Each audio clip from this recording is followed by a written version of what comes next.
आजचा सनराईज बघण्यासाठी आम्ही बाहेर जाणार होतो, पण उशीर झाला आणि बाल्कनीतूनच नेहमीप्रमाणे सनराईज बघावा लागला. आजचं वातावरणही ना थोडं थंड आणि क्लाउडी दिसतंय. Hi everyone, very good morning and welcome back to my channel.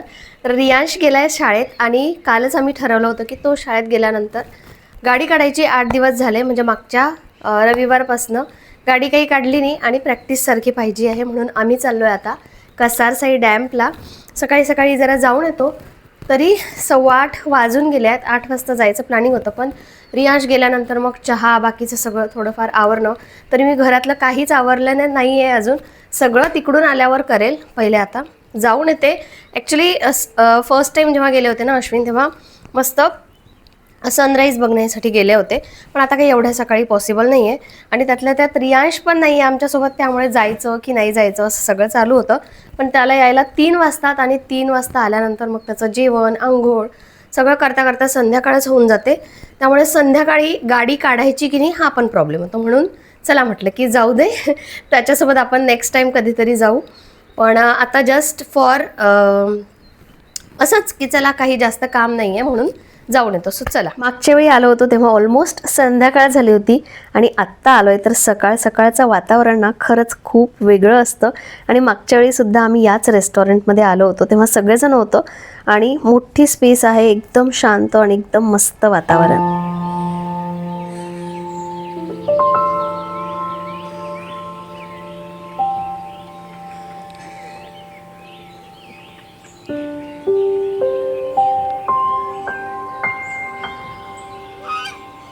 सकाळी आलोय त्यामुळे गर्दी नव्हती.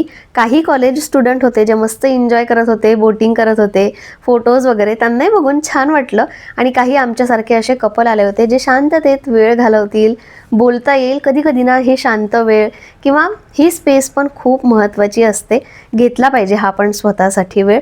बऱ्याच वेळपर्यंत तिथे वेळ घालवला आणि त्यानंतर जेच रेस्टॉरंट होतं जवळचं ते पण खाली होतं आणि तिथे ना ब्रेकफास्टसाठी काहीच अवेलेबल नव्हतं. आमचा विचार होता इडली डोसा असं काही मिळालं तर खायचं, पण ॲज युज्युअल इथे पण आम्हाला पोहेच खावे लागले. नाश्ता आणि चहा घेतला आणि त्यानंतर परत घराकडे निघालो. आत्ता वातावरणात इतका फरक पडलाय ना, म्हणजे सकाळी मस्त असं क्लाउडी थोडं थंड वातावरण असतं आणि दुपारी ना अशी कडक ऊन तपायला लागलेली आहे. अजून उन्हाळा चालू पण नाही झालाय आणि पाली मला दिसायला लागल्यात इथे. आता झाडांच्या मागे ना मला एक पाल दिसली आणि इतकी भीती म्हणजे झाडांना पाणी टाकू की नको, कारण पाणी टाकलं की लगेचच ती वर येते आणि मला जाम भीती वाटते. म्हणजे मोस्ट ऑफ द टाईम असंच होतं की पाल आहे म्हणून झाडांना पाणी घातलं जात नाही, किंवा रियांश अश्विन दोघांपैकी कोणीतरी हे काम करतं. कारण खरंच त्या थंडाव्यामुळे ना नुसतं ती पाल तिथे असते, ती घालवताही येत नाही आणि मलाही तिथे जाता येत नाही. हा सगळ्यात मोठा प्रश्न पडतो. तर फुल असा टाइमपास करून आलेलो आहे आम्ही, मस्त वेळ घालवला.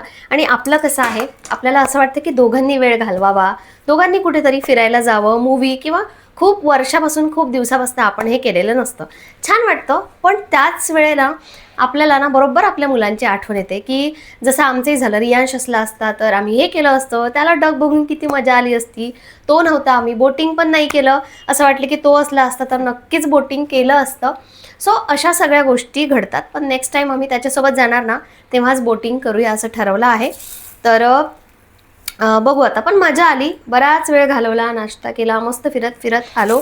आणि आल्यानंतर आता खूप उशीर झालेला आहे, स्वयंपाक करायची तर माझी इच्छा नाही आहे. बाहेर जाऊ शकतो पण रियांशला यायला 2:30-3 होतात.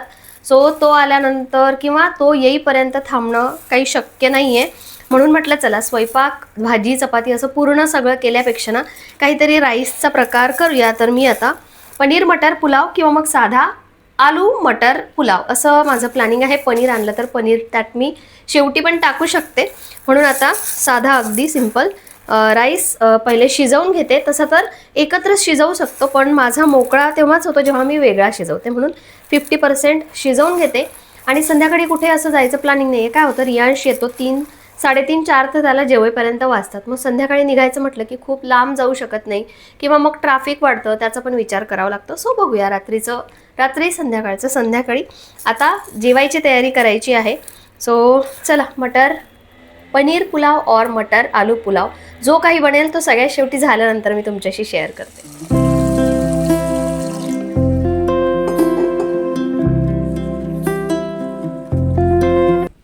बरं, आता मला ना काही कमेंट्सबद्दल बोलायचं होतं. आता सोशल प्लॅटफॉर्मवर आहे म्हटल्यानंतर पॉझिटिव्ह, निगेटिव्ह दोन्ही कमेंट्स आल्या. पण आज मी निगेटिव्ह कमेंट्सबद्दल बोलणार आहे. पॉझिटिव्ह कमेंट्सचा मी खूप छानपणे रिप्लाय देत असते प्रत्येकाला. आता बघा, निगेटिव्ह कमेंट्स यासाठी कारण काही कमेंट्स मी लगेचच डिलीट करून टाकते जशा दिसल्या तशा. पण आत्ता लेटेस्टमध्ये काही अशा कमेंट्स आल्या, मला वाटलं की याबद्दल बोललं पाहिजे, कारण ते एका स्त्रीशी रिलेटेड होतं, आपल्या मुलाशी रिलेटेड होतं. त्यामुळे मला काही राहवलं नाही म्हणून मी बोलते आहे. नाहीतर परत तुम्ही म्हणाल की नेहमी निगेटिव्ह कमेंटबद्दल बोलते. पण आय थिंक खूप दिवसानंतर मी हा टॉपिक छेडला आहे. तशा फारशा कमेंट्स नसतात, पण काही कमेंट्स अशा आहेत ना ज्याचं खरंच थोडंसं वाईट वाटतं आणि असे सुद्धा विचार असतात असं कळतं. सो मला वाटलं की तुमच्याशीही हे शेअर करावं. तर आता मी हळदी कुंकाचे व्हिडिओज केले, वानाचे व्हिडिओज केले, डीमार्टमधले असू देत किंवा भरपूर सारे व्हिडिओज मी तुमच्याशी शेअर केले आणि त्याला तुमचा खूप छान प्रतिसाद पण मिळाला. पण आता लेटेस्ट जेव्हा मी माझे वाण काय आले तो एक व्हिडिओ शेअर केला होता ना, त्यामध्ये ऑनेस्टली मला जे जे मिळालं ते मी सगळं शेअर केलं होतं आणि मी सुद्धा जे वाण दिलं त्याची प्राईस म्हणा, किती आणले, हे सगळं मी तुमच्याशी शेअर केलं. म्हणजे काहीच लपवलं नाही. कुणी असं शेअरही केलं नसेल की किती रुपयाला आणलाय किंवा काय. तर त्या व्हिडिओला ना एक कमेंट होती की ॲक्च्युली मी ती कमेंट डिलीट केली. जशी माझी सवय आहे की निगेटिव्ह कमेंट दिसली की मी ती लगेच डिलीट करते. पण नंतर मला वाटलं की नाही, आपण ही कमेंट पिन करायला पाहिजे होती. सो एक छोटासा स्क्रीनशॉट आहे जो अर्धवट कमेंटचा आहे, तो मी घेतलेला आहे, तो मी बाजूला अटॅच करते.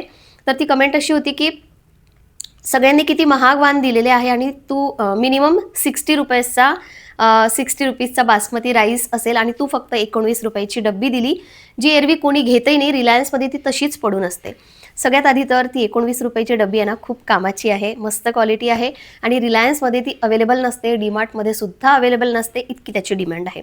दुसरी गोष्ट म्हणजे ती कुणीच घेतली नसती तर ती रिलायन्सवाल्यांनी ना फ्रीमध्ये वाटल्या असत्या, त्या तिथे नसत्याच. तिसरी गोष्ट म्हणजे तुम्हाला माहिती नाही आहे की ज्यांनी महाग वाण दिले, फॉर एक्झाम्पल बासमती राईसचं सांगते मी. तर बासमती राईस किंवा इव्हन दुसरं कुठलंही वाण जे तुम्हाला मोठं वाटलं असेल माझ्या वाणापेक्षा, तर ते एकीने दिलंय की दोघींनी दिलंय की तिघींनी दिलंय यामागची स्टोरी तुम्हाला माहिती नाही आहे. बऱ्याच जणांनी, जावांनी मिळून केला आहे, जावा नंदेनी मिळून केला आहे, सासू सुनांनी मिळून केलेला आहे, सासू ननंद आणि सून तिघींनी मिळून सुद्धा केलेलं आहे. आणि ते जे बासमती राईस होतं ना, ते तिघींचं मिळून होतं. सो जर तुम्हाला माहिती नसेल तर एकदा विचारायचं ना, थोडं डोकं वापरा आपलं, की थोडं विचारावं आणि त्यानंतर मग कमेंट करावी. आपलं कसं असतं, आपल्याला माहीत काहीच नसतं, उचलली जीभ की लावली टाळ्याला. आणि ते पण अशी गोष्ट आपण ना निगेटिव्ह गोष्टीसाठीच करतो. चांगलं काही बोलायचं असेल तर आपल्या तोंडातून शब्द निघत नाही, पण वाईट काही बोलायचं असेल तर लगेचच आपण मोकळे होतो. म्हणजे मी एवढी मेहनत केली होती, मी सगळं दाखवलं होतं आणि मला वाटतं की माझं 100% मी दिलं होतं.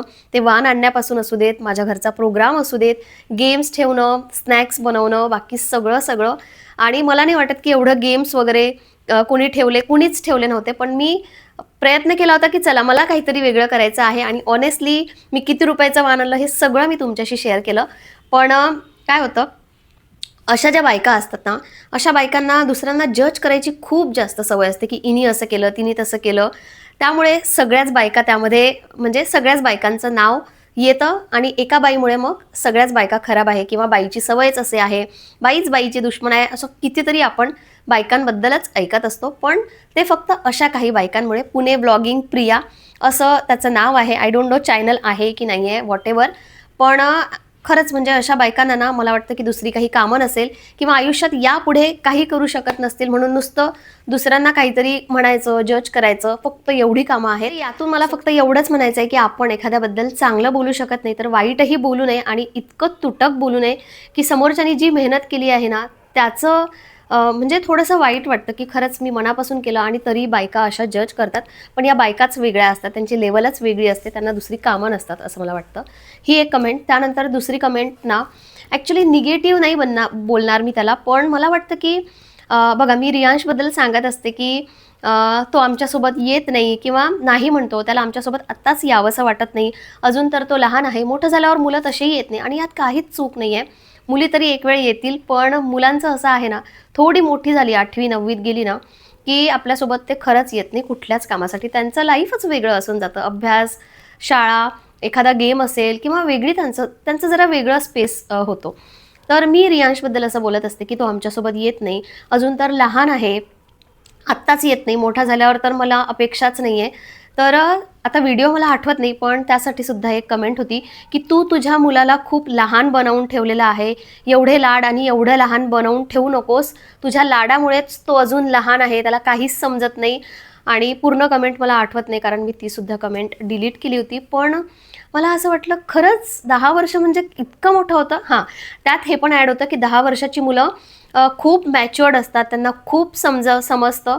खरंच मला नाही वाटत की 10 वर्षाची मुलं एवढी जास्त मॅच्युअर्ड असतात. माझा रियांश अजूनही खूप इनोसंट आहे, इतके क्यूट क्यूट कामं करतो तो अजूनही, असं वाटतच नाही तो खूप मोठा झाला आहे. आणि आपलं पॅरेंट्सचं कसं असतं ना, आपल्या कन्व्हिनियन्सनुसार आपण मुलांना लहान आणि मोठं बनवत असतो. तर मी ज्या गोष्टीसाठी त्याला लहान म्हणते त्या काही स्पेसिफिक गोष्टी आहे. मी प्रत्येक गोष्टीसाठी त्याला लहान म्हणत नाही. म्हणजे मी काही त्याला अजून माझ्या हाताने भरवत नाही तो लहान आहे म्हणून, किंवा मी काही त्याची अंघोळ घालून देत नाही. आपण आपल्या प्रिफरन्सनुसार नाही का बनवत मुलांना. आपण लगेचच म्हणतो की तू लहान आहेस, अजून तुला करायचं नाही आहे, तू मोठा झाला आहेस, 10 वर्षाचा झाला आहेस, अजून बघ जरा मोठा झाला आहे. तर काही गोष्टींसाठी आपण मुलांना लहान म्हणतो आणि काही गोष्टींसाठी त्यांना मोठं बनवतो. आणि हे त्यात काहीच चूक नाही आहे, ते अगदी बरोबर आहे. कारण खरंच मुलं काही गोष्टींसाठी मोठी असतात, काही गोष्टींसाठी खरंच लहान असतात. तर माझं काहीच चूक नाही आहे. पण मला वाटतं की ही जी कमेंट्स केली असेल, त्या काकू आहेत, ताई आहेत, व्हॉटएव्हर कोणी पण असेल, त्यांनी कदाचित त्यांच्या मुलाला ना 10 मुलीला 10 वर्षातच इतकं मॅच्युअर्ड बनवलं. नका रे असं करू, खरंच नका करू. 10 वर्षाचं म्हणजे खूप मोठं नाही आहे अजून, ते इनोसंट असतात, बऱ्याचशा गोष्टी ते शिकत असतात. आत्तापासूनच जर आपण त्यांना मोठा आहे मोठा आहे मोठा आहे करत गेलो ना, म्हणजे आपण पण त्यांच्यासोबत ना असं छान नाही वागू शकत मला वाटतं. तर मुलांना एवढ्या लवकर मोठं बनवू नका, त्यांना वयानुसार थोडं थोडं मोठं होऊ द्या. आपोआपच मुलं समजूतदार बनतात. आम्हाला तर कधी कधी भीती वाटते की आम्ही जी मस्ती किंवा आम्ही जे लाड आता रियांशचे करतो, तो 8वी-9वीत गेल्यानंतर जो मम्मा मम्मा मम्मा, आता मी कधी बोलत नसेल त्याच्याशी तर मम्मा बोल ना, मम्मा असं तसं, असं तो करेल का की काय, म्हणजे खरंच भीती वाटते. कारण अजून तो लहान आहे. तुम्हाला याच्याबद्दल काय वाटतं तुम्ही मला खरंच कमेंट करून सांगा. कारण बऱ्याच जणांची मुलं मुली असतील 8, 9, 10 वर्षाचे, तर तुमची मुलं खरंच खूप मॅच्युअर्ड आहे का, किंवा तुम्ही त्यांना मॅच्युअर्ड बनवून टाकलं का? त्यानंतर आता तिसरी कमेंट, ह्या कमेंटची तर खरंच लेवलच वेगळी आहे. हळदी कुंकाचा ब्लॉग मी शेअर केला होता तेव्हा ना सगळ्या जणी बायका आल्या, तेव्हा रियांश पण घरी होता. आणि मी जसं बोलले होते की त्याला मी कॅमेरा दिला आहे, तर त्यांनी सगळ्यांचे फोटो काढले न विचारता, विचारून सगळं सगळं. आणि पूर्ण हळदी कुंकू म्हणजे होईपर्यंत स्टार्ट टू एंड ना तो एका जागी बसलेला होता, इकडे तिकडे फिरत होता. त्यांनी माझी भरपूर हेल्प केली आणि सगळ्यांना ते आवडलं. ज्या कोणी आल्या होत्या ना त्यांना काहीच असं वाटलं नाही. तर ही एक कमेंट होती की एवढ्या बायकांमध्ये तुझ्या मुलाला काय सारखं बसवून ठेवलीस, बायकांना अनकम्फर्टेबल झालं असेल. म्हणजे हॅट्स ऑफ, मला तर हात जोडावेसे वाटतात अशा बायकांना की एवढ्या लहान मुलांसोबत, म्हणजे एवढं लहान मूल कम्फर्टेबल अनकम्फर्टेबल हा विचारच कुठून येतो. तो इतका शांतपणे बसलेला होता, सगळ्यांचे फोटोज काढत होता. आणि सगळ्या माझ्या ओळखीच्या मैत्रिणी आहेत, कुणाला अनकम्फर्टेबल झालं नाही, सगळ्यांना छान वाटत होतं. सगळेजण पोज देत होते जेव्हा तो फोटोज काढत होता. आणि इव्हन त्यांनी माझी इतकी सारी हेल्प केली ना, प्लेट्स नेऊन देणं किंवा बाकीचं काही हवं असेल, थोडा फोटोज काढून दे, व्हिडिओज काढून दे, ही सुद्धा हेल्प लागते. आणि इव्हन आपणच मुलांना म्हणत असतो की चल आमचा फोटो काढून दे किंवा आमचा व्हिडिओ काढून दे, आणि त्यावेळी जर तो प्रेझेंट होता तर बायकांना अनकम्फर्टेबल वाटलं म्हणजे काय मेंटॅलिटी आहे आणि काय तुमचे विचार आहेत, खरंच मला समजत नाही. तुम्ही कुठे राहता मला हेच समजत नाही. म्हणजे मुलांना तुम्ही एवढं मोठं बनवून टाकलंय की बायकांमध्ये तो मिक्स होऊ शकत नाही. आपल्या स्वतः म्हणजे आजूबाजूच्या जे शेजारी आहेत, मैत्रिणी आहेत, त्यांच्यासोबत मिक्स होऊ देत नाही. म्हणजे काय तुम्ही मुलांना बनवून ठेवलेलं आहे. आता एक वेळ माणूस असेल तर तो बेडरूममध्ये बंद राहू शकतो. अश्विनच असले असते तर बेडरूममध्ये असते. ते जर इथे असले असते तर मी म्हणजे एक्सेप्टही केलं असेल की हां, बायकांना जरा अनकम्फर्टेबल झालं, कारण आपल्या गप्पा गोष्टी मस्ती चालू असते. पण रियांश लहान आहे आणि आम्ही अशा काही गोष्टी केल्या नाही की त्यामुळे त्याला काहीतरी समजेल किंवा बायकांना अनकम्फर्टेबल वाटेल, असं आम्ही काहीही बोललेलो नाही, स्पेशली हळदी कुंकाच्या वेळी. तर मला खरंच कीव येते अशा बायकांची की प्लीज आपल्या मुलांना ना थोडं जगू द्या, त्यांच्याशी जगा, मस्ती करा, आनंदी राहा. कारण एकदा का मुलं मोठी झाली ना की आपण हे सगळं मिस करणार आहे. त्यामुळे आता रियांश मोठा झाला म्हणजे 10वीत वगैरे गेला तर तो स्वतःच थांबणार नाही घरात किंवा तो असं काही करणार नाही. आता तो नासमज आहे, खूप गोष्टी त्याला कळतात, खूप गोष्टी त्याला नाही कळत. कधी कधी इतका इनोसन्स असतो मुलांमध्ये की आपल्याला हसू येतं आणि आपल्याला वाटतं कधी कधी की आपण खरंच म्हणजे खूप जास्त स्ट्रिक्ट वागतोय का मुलांशी. तर प्लीज नका वागू आपल्या मुलांशी असं. आणि दुसरे करत असतील ना तर त्यांना थांबवू नका. प्रत्येक आई किंवा प्रत्येक पॅरेंट्स ना आपल्या मुलांना ना काहीतरी चांगलंच घडवण्याचा प्रयत्न करत असतात. त्यामुळे प्लीज तुम्ही नका सांगू की मी काय करायला पाहिजे आणि काय नाही करायला पाहिजे. माझा रियांश अजूनही येस लहान आहे, 10 वर्षाचा आहे. तो पाहिजे तेवढा मोठा झाला नाही आहे. त्यामुळे तो लहान आहे कधी, तो मोठा आहे हे कधी बोलायचं ना तो माझा निर्णय आहे. तो कुठे असणार आहे, कुठे नसणार आहे हे सुद्धा मीच डिसाईड करणार आहे. त्यामुळे प्लीज तुम्ही करायचं असेल तर तुमच्या मुलांना करू शकता. मला असं नाही वाटत की तुमच्या म्हणण्यानुसार मी त्याला एकदम मोठा बनवेल किंवा मग त्याला मिक्स होऊ देणार नाही. सो आय एम सॉरी, पण प्लीज जर चांगलं बोलू शकत नसाल तर वाईटही बोलू नका आणि दुसऱ्यांच्या मुलांना जज करू नका. शेवटी एवढंच म्हणेल की पर्सनली मला असं वाटतं की मुलं कशीही असो, कुणाचीही असो, कधीच कुणाच्या मुलाबद्दल वाईट बोलू नये जर आपण चांगलं बोलू शकत नाही. वाईट असेलही तर ती गोष्ट सोडून द्यावी. असं व्हिडिओ थ्रू नाही किंवा सोशल प्लॅटफॉर्मवर नाही, आपल्या आजूबाजूलाही जर आपल्याला ऑब्झर्व झालं तर कधीच कोणाच्या मुलाला वाईट बोलू नये. कारण पॅरेंट्स म्हणून ते खूप जास्त हर्ट होतं. सो आय होप अशा बायकांनी स्वतःची मेंटॅलिटी जरा बदलावी. जरा बाहेर पडा, जरा जगा आणि जगू द्या एवढंच म्हणेल. जशी आपल्या आजूबाजूला आपल्याला निगेटिव्हिटी नको असते ना तसंच माझी आहे. मी खूप अशी नाही बोलत. येत असतात कधी कधी निगेटिव्ह कमेंट्स, त्याच्याबद्दल मी बोलतही नाही, सरळ डिलीट करते. पण या अशा कमेंट्स होत्या की मला वाटलं त्याबद्दल बोलावं. तुमचं यावर काय मत होतं मला नक्की कमेंट करून सांगा. आणि असो, आता संध्याकाळी चहाची वेळ झालेली आहे. थोडा वेळ आराम केला होता आणि चहा घ्यायच्या आधी ॲक्च्युली सकाळी मी खारीक खायचे विसरले होते. चहा घ्यायच्या आधी ना माझी सवय आहे खारीक खायची. थोडा वेळ असतो, 5-10 मिनटं लागतात चहासाठी. त्याआधी मी खारीक खाते. आणि तुम्हालाही सांगितलेलं आहे ज्या भाजलेल्या सीड्स आहेत त्या एकत्र मिक्स करून ठेवा किंवा खारीक खात जा, खजूर खात जा. ते आपल्या स्त्रियांसाठी, आपल्या आपल्या हार्मोन्ससाठी स्पेशली खूप चांगलं असतं, आपल्या बॉडीसाठी चांगलं असतं. त्याच्याबद्दल तुम्ही एकदा गुगल सर्च करा आणि खरंच थोडंसं वाचत जा, थोडंसं नॉलेज इकट्ठा करत जा. म्हणजे त्यातून आपल्यासाठी आपल्यालाच फायदा आहे, दुसऱ्यांसाठी नाही. आपल्या मुलांसाठी, आपल्या स्वतःसाठी काहीतरी गोष्टी वाचून केल्या ना तर त्याचा खरंच फायदा होतो. उगाचच इकडे तिकडे लक्ष दिल्यापेक्षा, निगेटिव्ह गोष्टींकडे लक्ष दिल्यापेक्षा ना स्वतःकडे लक्ष द्या. आपल्याला आपण कसं इम्प्रूव्ह करू शकतो किंवा आपल्या मुलांसाठी, आपल्या घरच्यांसाठी आपण आणखी काय चांगलं करू शकतो यामध्ये आपलं डोकं घालवा.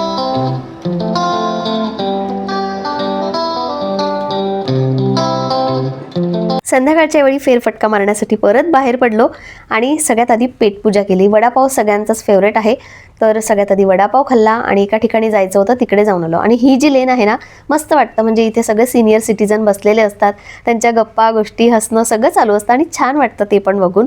आता सगळं झाल्यानंतर ना रियांशला खायचा होता ऊस. आता ऊसाचा रस तर त्याला आवडतोच, पण यावेळी स्पेशली त्याला ऊस खायचा होता, तर त्याच्यासाठी स्पेशल असा ऊस विकत घेतला. आणि आपल्या लहानपणी आपण किती एन्जॉय केलं हे ऊस खाणं, आंबे खाणं. मामा यायचे किंवा आपण जायचो तर बापरे, ऊस, बोरं, आंबा, सीताफळ, संत्री, म्हणजे हे सगळं भरभरून आपण एन्जॉय केलेलं आहे. आत्ताही विकत आणून करता येतं, पण पाहिजे तशी मजा नाही. आता मलाच ऊस खायची तेवढी इच्छा राहिलेली नाही जेव्हा मी लहानपणी तो एन्जॉय केला आहे. सगळेजण मिळून आपापला ऊस आणायचे, बोरं एकत्र बसायचो आणि किती मजा यायची तेव्हा. तसंच रियांशला आता ऊस खायचा होता, तर मीच त्याला सोलून दिला. थोडाफार त्याने खाल्ला, पण मला असं वाटत होतं की काय माहिती त्याला खाता येईल की नाही. पण त्याच्या परीने त्याने बरोबर ऊस तोडला, खाल्ला. मी त्याला थोडे पीसेस पण कट करून दिले. तर मजा आली, लहानपणीची आठवण आली. हे सगळं करताना ना कधी कधी लहानपणच मस्त होतं असं वाटतं. आय होप तुम्ही सुद्धा हे सगळं जे मी सांगितलं ते तसंच एन्जॉय केलं असेल आपल्या लहानपणीच्या मित्र मैत्रिणींबरोबर. आणि ऊस खाण्याची पण वेगळी मजा असते. आता स्ट्रॉबेरीचा नंबर. ला ला ला ला ला.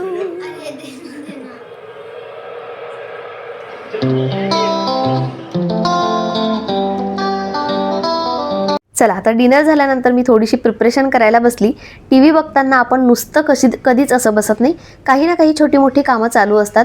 आणि हीच छोटी कामं अशी आहेत ना जी आपल्याला ऐन स्वयंपाकाच्या वेळी खूप मोठी वाटायला लागतात. म्हणजे लसूण सोललेला नाही आहे, शेंगदाणे भाजलेले नाही आहे, मिरची धुतलेली नाही आहे, असे बरेचसे कामं, म्हणून ही प्रिपरेशन चालू असते. चला आता मी हे सगळं काम करते आणि शेवटी एवढंच म्हणेल की मला मनातून वाटलं म्हणून मी आज तुमच्याशी परत एकदा सगळं शेअर केलं. तुम्हाला खरंच पटलं असेल तर मला कमेंटमध्ये नक्की सांगा. व्हिडिओ आवडला असेल तर एक लाईकसुद्धा करा. आणि चला आत्ता आपण इथेच थांबवूया. उद्या भेटूया परत एका छानशा नवीन व्हिडिओमध्ये. तोपर्यंत मस्त रहा, स्वस्त रहा आणि चांगलं बोलता येत असेल कुणाबद्दल तर नक्कीच बोला, तेही भरभरून. बाय.